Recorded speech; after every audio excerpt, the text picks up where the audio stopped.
अस्सलाम वालेकुम। आज हम common mistakes we make in Pakistani English का लेक्चर नंबर 3 देख रहे हैं, जिसके अंदर हम एक बहुत इम्पोर्टेंट साउंड और प्रोनाउंसिएशन के लिए बहुत एक इम्पोर्टेंट टॉपिक को एक्सप्लोर करेंगे, जिसके अंदर हम देखेंगे कि डब्ल्यू और वी की साउंड्स के अंदर क्या फ़र्क होता है। ठीक है। जनरली पाकिस्तान के अंदर लोग जो हैं वो डब्ल्यू और वी की जो साउंड होती है उसको एक ही समझते हैं। इस वजह से कन्फ्यूजन पैदा होती है और बहुत सारे ऐसे अल्फाज होते हैं जो एक्चुअली डब्ल्यू से आते हैं और उनको लोग वी से लिख देते हैं, और जो वी से आते हैं उनको डब्ल्यू से लिख देते हैं। तो आइए हम देखते हैं कि फ़र्क क्या है इन दोनों के अंदर। तो पहली बात ये है कि जब आप डब्ल्यू को प्रोनाउंस करते हैं, डब्ल्यू की साउंड को प्रोनाउंस करते हैं, तो ये साउंड होती है व की। अगर आपने मेरा फोनिक्स वाला लेक्चर देखा है तो आपको पता होगा कि डब्ल्यू को व पढ़ते हैं और वी को व पढ़ते हैं। यानी कि अगर आप डब्ल्यू पढ़ रहे हैं तो उसकी वो साउंड निकाल रहे हैं, तो आप अपने होंठ ऐसे बनाएंगे जैसे कि आप सीटी बजा रहे हो या किस कर रहे हो। और अगर आप डब्ल्यू की वी की साउंड प्रोनाउंस कर रहे हैं तो आप अपने ऊपर के आगे वाले दांत नीचे वाले होंठ पे लगाएंगे तो व करके प्रोनाउंस करेंगे।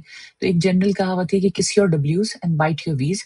यानी कि जब आप डब्ल्यू की साउंड निकाल रहे हैं तो ऐसे होंठ बनाए जैसे आप प्यार कर रहे हो, किस कर रहे हो होंठों से, या सीटी बजा रहे हो, या ये कि आप उस वक्त जब वी के बारे में बात कर रहे हो वी की साउंड व निकालें तो अपने ऊपर वाले दांत जो है वो नीचे वाले होंठ तक लेकर आए तो आपकी वी की साउंड होगी।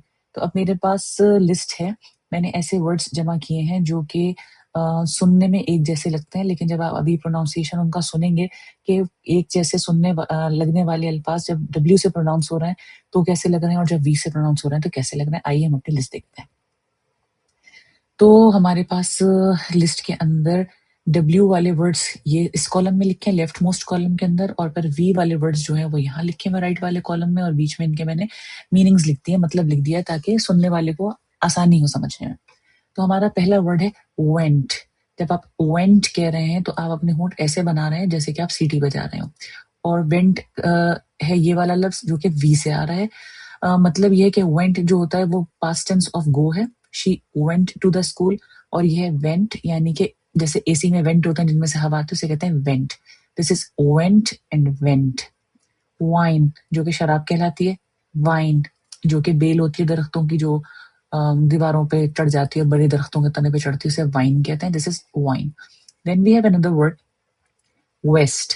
डायरेक्शंस होती हैं मशरिक मगरिब, तो उसमें से मगरिब को कहते हैं वेस्ट, और ये है वेस्ट जो कि स्लीवलेस बनियान या स्लीवलेस जैकेट को कहते हैं।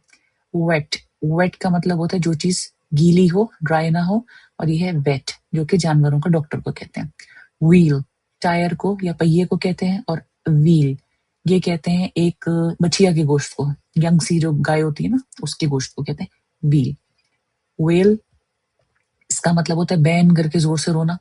वेल जो कि मुंह पे नकाब लगाने, जो नकाब होता है मुंह पे लगा उसको कहते हैं।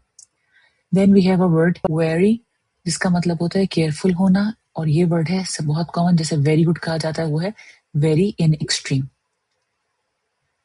Then we have the other list, जिसके अंदर सिमिलर बात है कि लेफ्ट मोस्ट कॉलम के अंदर डब्ल्यू वाले वर्ड्स हैं और इस वाले कॉलम के अंदर बी वाले वर्ड्स हैं। आइए हम ये वाले वर्ड्स पढ़ते हैं। वाइस इसका मतलब होता है वाइस मैन, इंटेलिजेंट आदमी। Vice a bad habit. Worse more bad मतलब बदतर, बदतर और बदतरीन होता है, यानी बुरा, उससे सबसे ज्यादा बुरा। तो जो उससे बुरा वाला है उसे वर्स कहते हैं। This is worse. ये है वर्स जो कि लाइन ऑफ पोइट्री है, यानी शेर का एक मिसरा।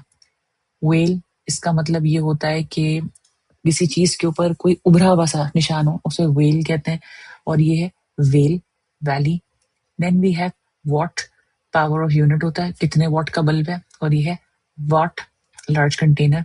वाइपर बाथरूम की जमीन पे से पानी हटाने के लिए या गाड़ी के शीशे साफ करने के लिए जो वाइपर यूज होता है, दिस इज वाइपर, वाइप करना। और ये है वाइपर, एक पॉइजनस स्नेक यानी बहुत जहरीला सांप। Then we have the word vane, ये एक पुराने जमाने का ठेला या कार्ट टाइप की चीज है, उसे कहते हैं। ये है वेन का मतलब होता है कि इतना एक्सेसिव किसी चीज के ऊपर आप फखर कर रहे हैं और एक्चुअली वो चीज एक बिल्कुल यूजलेस चीज है। Then we have the last word wow, और ये होता है कि जब कोई सी बड़ी अच्छी लगती है हम देख के वाओ कितनी अच्छी, और ये है वाओ। इसका मतलब होता है एक सीरियस प्रॉमिस जो कि अहदो पेमा जिसे कहा जाता है।